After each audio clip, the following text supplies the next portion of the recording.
નમસ્કાર મિત્રો, સ્વાગત છે તમારું આપણી યુટ્યુબ ચેનલ અમે ગુજરાતી પર। અને આજે આપણે જોવાના છીએ ધોરણ 11 એસપીસીસી વિષયમાં ચેપ્ટર 1નું સ્વાધ્યાયનું સંપૂર્ણ સોલ્યુશન આજે આપણે મેળવવાના છીએ। તો વિડીયોને પૂરો જોજો અને વિડીયો ગમ્યો હોય તો વિડીયોને લાઈક કરજો અને આપણી ચેનલને સબસ્ક્રાઈબ તો જરૂરથી કરી દેજો મિત્રો, કેમ કે આવનારી બધી વિડીયોની માહિતી આપણી ચેનલ પર જ તમને મળવાની છે મિત્રો। તો ચાલો વિડીયોને શરૂ કરીએ। તો ચાલો મિત્રો શરૂ કરીએ હવે આપણો સ્વાધ્યાય। તો કે પહેલો પ્રશ્ન છે મિત્રો, નીચેના પ્રશ્નોના જવાબ સાચો વિકલ્પ પસંદ કરીને લખો। એમાં પહેલો પ્રશ્ન છે, પત્રો દ્વારા ધંધા વેપાર વિકાસની પ્રવૃત્તિને શું કહેવામાં આવે છે? તો બીજો એનો ઉત્તર છે મિત્રો બી, વિચાર વિનિમય કહેવામાં આવે છે।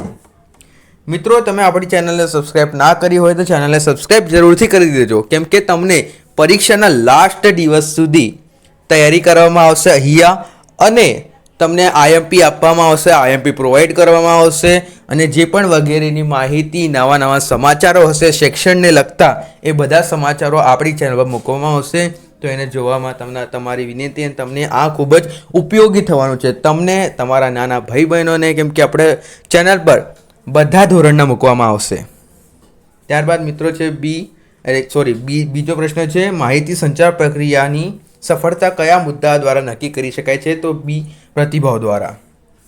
તો નીચેના પ્રશ્નના એક વાક્યમાં જવાબ આપો। સંચારની પ્રક્રિયા માટે અંગ્રેજીમાં વપરાતો શબ્દ લેટિન ભાષામાં કયા શબ્દ ઉપરથી પ્રયોજાયો? તો બીજું નહીં, એનો ઉત્તર જોઈએ તો કે સંચાર પ્રક્રિયા માટે અંગ્રેજીમાં વપરાતો શબ્દ લેટિન ભાષાના કોમ્યુનિકેર શબ્દ પરથી પ્રયોજાયો છે મિત્રો। ત્યારબાદ બીજો છે, માહિતી સંચાર લેખિત પદ્ધતિ એટલે શું?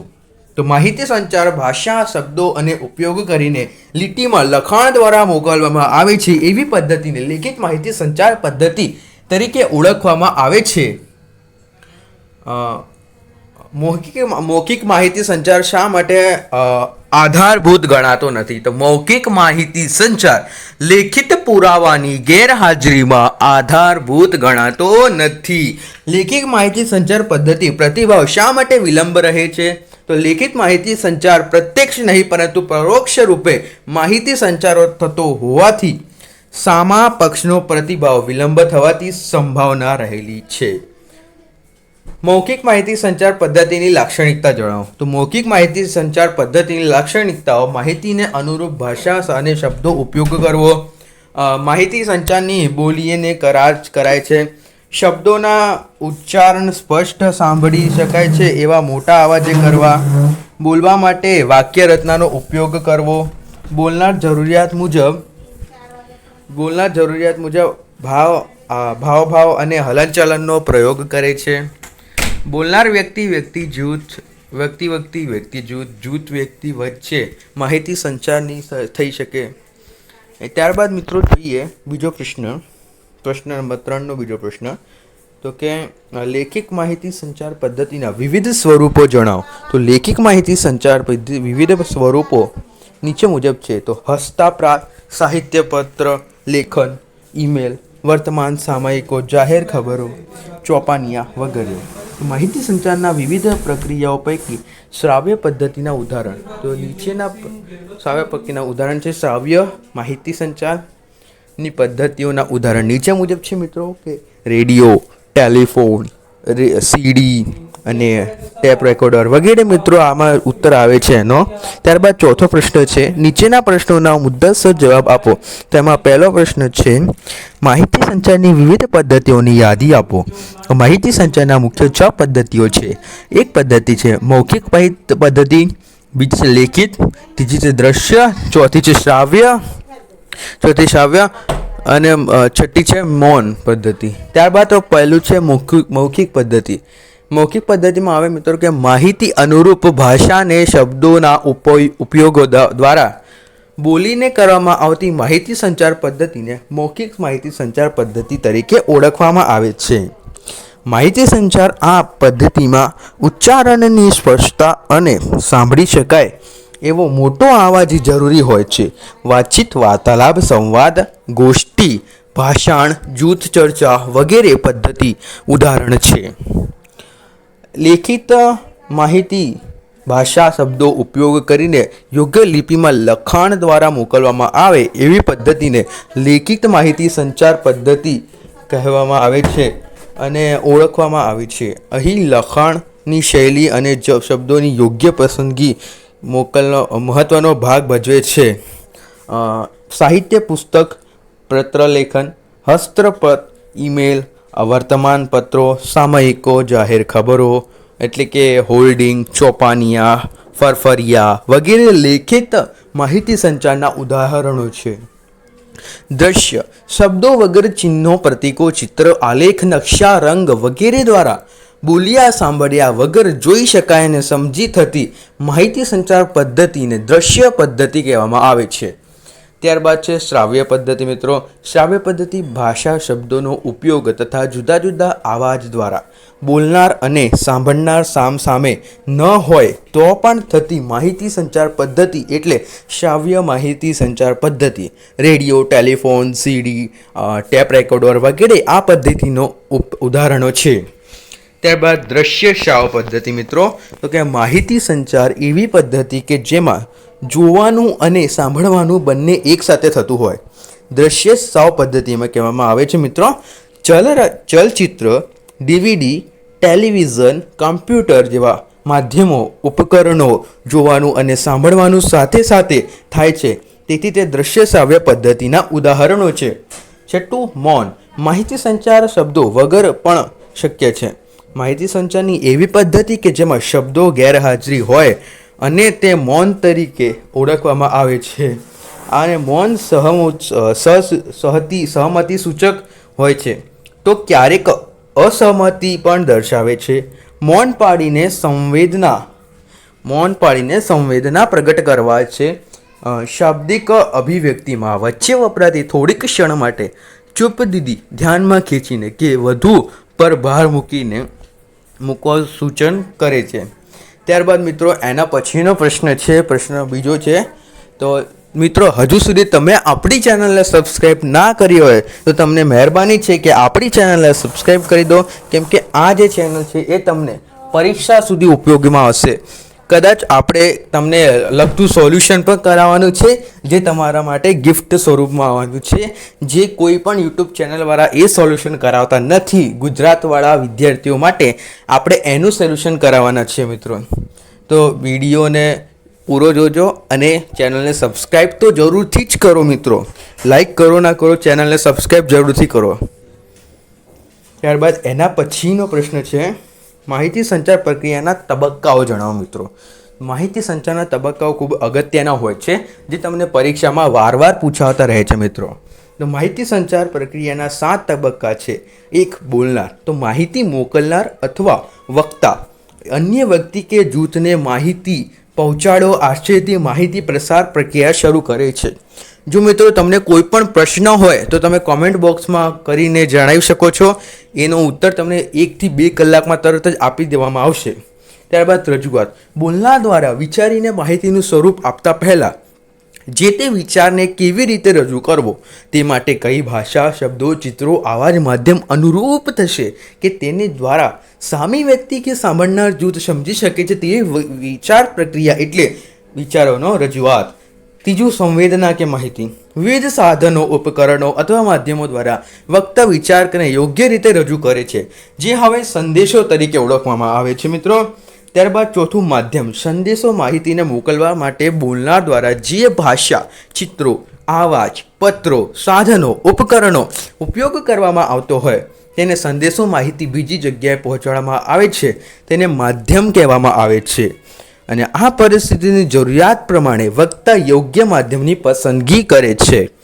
ત્યારબાદ 5મું છે સંદેશાની પ્રાપ્તિ અને સમજ. તો યોગ્ય સાધન દ્વારા સંદેશાની બોલનાર દ્વારા મોકલાયેલ માહિતી સંદેદા અને જે સ્વરૂપમાં આવ્યો હોય તે જ સ્વરૂપમાં નહીં માહિતી સંદેશા અર્થઘટનની પ્રક્રિયા થાય છે જેને સંદેશાની પ્રાપ્તિ અને સમજ દ્વારા ઓળખવામાં આવે છે. છઠ્ઠું, સાંભળનાર. બોલનાર દ્વારા જે સંદેશા માહિતી મોકલવામાં આવતી હોય તે પ્રાપ્ત કરનારને માહિતી સાંભળનાર, મેળવનાર કે શ્રેતા તરીકે ઓળખવામાં આવે છે. માહિતી સંચારની પ્રક્રિયા માહિતી સાંભળનારને અનુલક્ષીને હાથ ધરવામાં આવે છે. 7મું છે પ્રતિભાવો. માહિતી સંચારની પ્રક્રિયામાં આમ આગળ વધતી જાય છે અને સાંભળનારનો જવાબ મળતા પૂરી થાય છે, જેને પ્રતિભાવ કહેવામાં આવે છે. સાંભળનારને પ્રતિયુક્ત ખૂબ જ મહત્ત્વનું છે, કેમ કે તે જ માહિતી સંચારની પ્રક્રિયા સફળતા નક્કી કરે છે. મિત્રો, તમે હજુ પણ આપણી ચેનલ સબસ્ક્રાઈબ નથી કરી મિત્રો, અમને બધી ખબર પડે છે, તમે ખાલી વિડીયો જોઈને જતા રહો છો, આપણી ચેનલ સબસ્ક્રાઈબ નથી કરતા. અમે તમારા માટે આટલી મહેનત કરીએ છીએ, આપણું ગળું સુકાઈ જાય છે તોય પણ આપણે બોલતા જ રહીએ છીએ તમારા માટે. તો એકવાર તો તમારું એક સબસ્ક્રાઈબ તો બને મિત્રો. ત્યારબાદ 3જું છે મૌખિક માહિતી સંચારના ફાયદા. તો માહિતી સંચાર આ પદ્ધતિઓ સૌથી સરળ, હાથવગી અને સૌથી વધુ વપરાતી પદ્ધતિ છે. કાગળ, પેન વગેરે જરૂર પડતી નથી.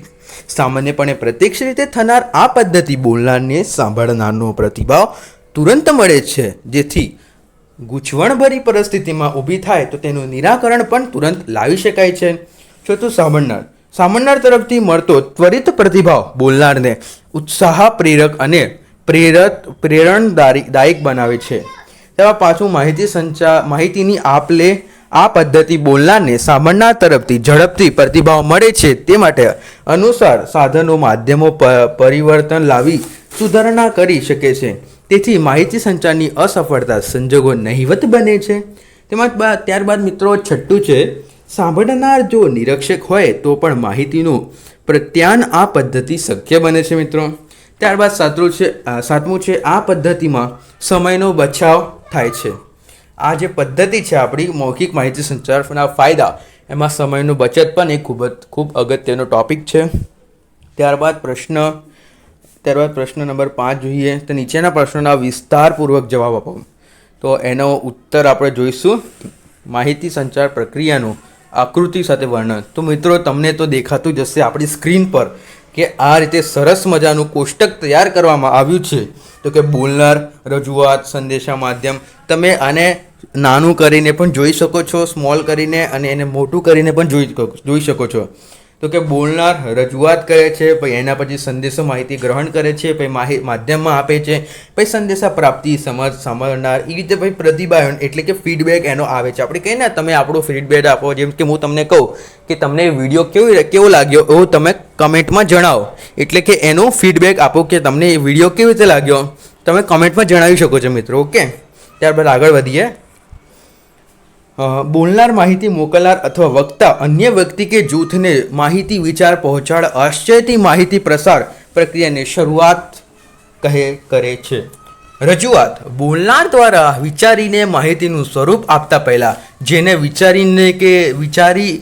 વિચારીને કેવી રીતે રજૂ કરવી તે માટેના કઈ ભાષા, શબ્દો, ચિત્રો, અવાજ, માધ્યમો અનુરૂપ થશે તે માટે જેના દ્વારા સામી વ્યક્તિ કે સામાન્ય જૂથ સમજી શકે છે તેવા વિચારી પ્રક્રિયા એટલે વિચારોની રજૂઆત. 3જું છે સંદેશો માહિતી. વિવિધ સાધનો, ઉપકરણો અથવા માધ્યમો દ્વારા વક્તાને યોગ્ય રીતે રજૂઆત કરે છે, જે હવે સંદેશો કે માહિતી તરીકે ઓળખવામાં આવે છે.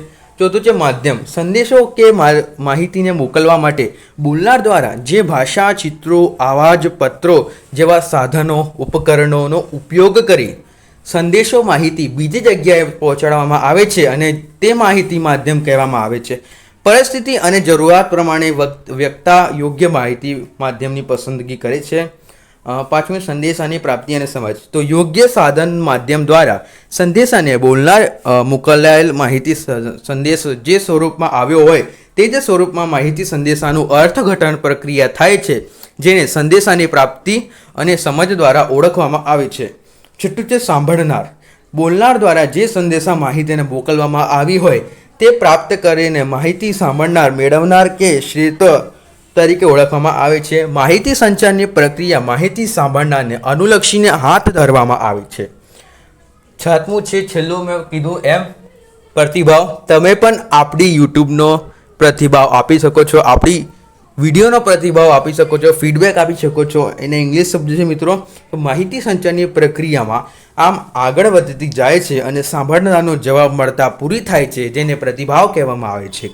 સાંભળનારનો મુખ્ય પ્રયુક્ત ખૂબ જ મહત્વનો છે, કેમ કે તે જ માહિતી સંચારની પ્રક્રિયામાં સફળતા નક્કી કરે છે. બીજું, માહિતી સંચારની પદ્ધતિનો ઉદાહરણ સહિત આલેખ કરો. તો માહિતી સંચાર પદ્ધતિનો ઉદાહરણ સહિત આલેખ કરો. તો કે માહિતી સંચાર પદ્ધતિને નીચે મુજબ વિસ્તૃત રીતે સમજી શકાય છે. એક, મૌખિક. તો માહિતીને અનુરૂપ ભાષા, શબ્દો, ઉપયોગો દ્વારા બોલીને કરવામાં આવતી માહિતી સંચાર પદ્ધતિને મૌખિક માહિતી સંચાર પદ્ધતિ તરીકે ઓળખવામાં આવે છે. માહિતી સંચારની આ પદ્ધતિમાં ઉચ્ચારણની સ્પષ્ટતા અને સાંભળી શકાય એવો મોટો અવાજ જરૂરી હોય છે. વાતચીત, વાર્તાલાપ, સંવાદ, ગોષ્ઠી, ભાષણ, જૂથ, ચર્ચા વગેરે જેવી આ પદ્ધતિનો ઉદાહરણ છે. લેખિત માહિતી. લેખિત માહિતી ભાષાના શબ્દોનો ઉપયોગ કરી યોગ્ય લિપિમાં લખાણ દ્વારા મોકલવામાં આવે છે એવી પદ્ધતિને લેખિત માહિતી સંચાર પદ્ધતિ તરીકે ઓળખવામાં આવે છે. અહીં લખાણની શૈલી અને શબ્દોને યોગ્ય પસંદગી દ્વારા મહત્વનો ભાગ ભજવે છે. સાહિત્ય, પુસ્તકો, પત્રલેખો, હસ્તપ્રત, ઈમેલ, વર્તમાન પત્રકો, સામયિકો, જાહેર ખબરો, ચોપાનિયા, ફરફરિયા વગેરે લેખિત માહિતી સંચારના ઉદાહરણો છે. દૃશ્ય. શબ્દો વગેરે ચિહ્નો ઉપયોગ. શબ્દો વગેરે ચિહ્નો, પ્રતીકો, ચિત્રો, આલેખ, નકશા, રંગ વગેરે દ્વારા બોલવામાં, સાંભળવા વગર જોઈ શકાતી હોય તેવી માહિતી સંચાર પદ્ધતિને દૃશ્ય માહિતી સંચાર પદ્ધતિ કહેવામાં આવે છે. તો શ્રાવ્ય. ભાષા, શબ્દોનો ઉપયોગ તથા જુદા જુદા અવાજ દ્વારા બોલનાર અને સાંભળનારને સામસામે ન હોય તો પણ માહિતી સંચારની પદ્ધતિ એટલે શ્રાવ્ય માહિતી સંચાર પદ્ધતિ. રેડિયો, ટેલિફોન, સીડી, ટેપ રેકોર્ડર વગેરે આ પદ્ધતિનો ઉદાહરણો છે મિત્રો. ત્યારબાદ પાંચમું છે દ્રશ્ય શ્રાવ. માહિતી સંચારની એવી પદ્ધતિ કે જેમાં જોવાનું અને સાંભળવાનું બંને સાથે થતું હોય. ચલચિત્ર, ડીવીડી, ટેલિવિઝન, કમ્પ્યુટર જેવા માધ્યમો, ઉપકરણો જોવાનું અને સાંભળવાનું સાથે સાથે થાય અને તેથી જ તે દ્રશ્ય શ્રાવ પદ્ધતિ ઉદાહરણો છે. છઠ્ઠું, મૌન. માહિતી સંચાર શબ્દો વગર પણ થઈ શકાય છે. માહિતી સંચાર એવી પદ્ધતિ જેમાં શબ્દો ગેરહાજરી હોય છે તેને મૌન તરીકે ઓળખવામાં આવે છે. મૌન સહમતિ સૂચક હોય છે તો ક્યારેક અસહમતિ પણ દર્શાવે છે.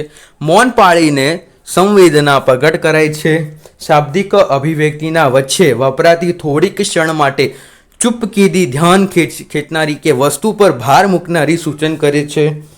ત્યારબાદ એના પછીનો ત્રીજો પ્રશ્ન છે મિત્રો, લેખિત માહિતી સંચારના લાભાલાભ.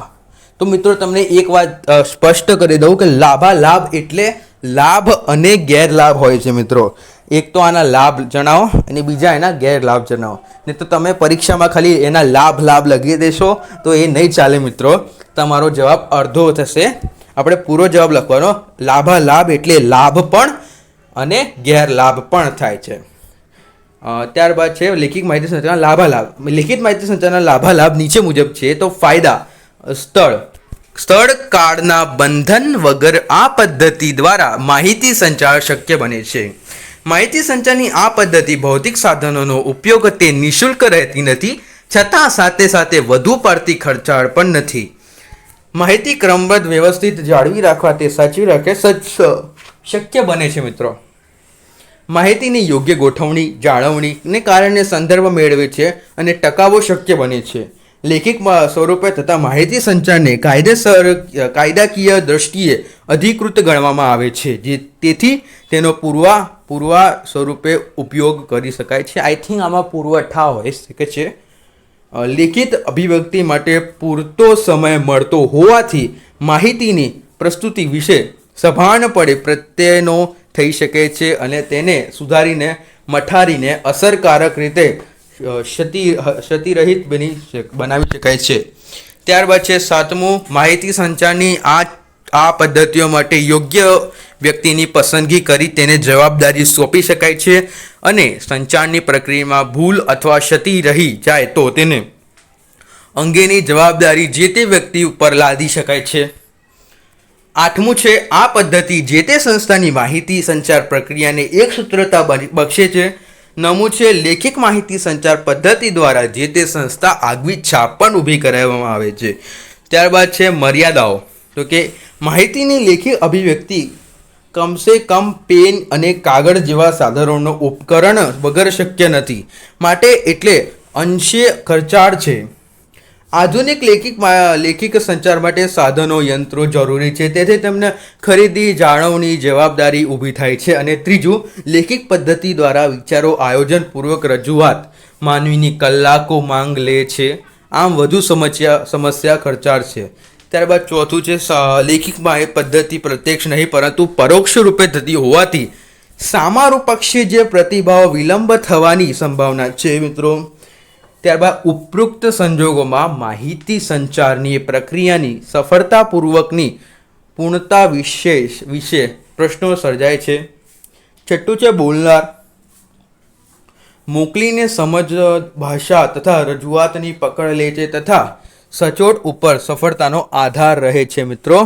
ત્યારબાદ છે લેખિક સંદેશા વ્યવહાર પત્ર દ્વારા થતો હોવાથી તે સમય તો માંગે જ છે. પત્ર દ્વારા તે થાય છે તો તે સમય તો જરૂરથી માંગે મિત્રો. તો લેખિક માહિતી સંચાર માટે બંને પક્ષો સાતરતા અથવા અક્ષર જ્ઞાન હોવું અનિવાર્ય મિત્ર બને છે. ત્યારબાદ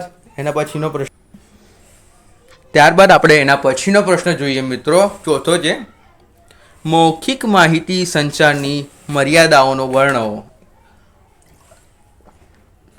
મૌખિક માહિતી સંચાર પદ્ધતિની મર્યાદાઓ નીચે મુજબ છે. સંવાદ અને ચર્ચા જેવા આ પદ્ધતિનો સ્વરૂપ ક્યારેક વાદ વિવાદ પરિણમે એવું પણ બને. એ સંજોગોમાં મૌખિક માહિતી સંચાર અસફળતાપૂર્વ થઈ શકે છે. ત્યારબાદ ઉપયુક્ત સંજોગોમાં ઊભા થાય તો સમય અને શક્તિનો બગાડ થાય છે. કહેલ, બોલેલ, સંભળાવેલ માહિતી વિશ્વસનીયતા હંમેશા ઓછી હોય છે. મૌખિક માહિતીને લેખિત પુરવઠાની ગેરહાજરીમાં આધારભૂત ગણાતો નથી.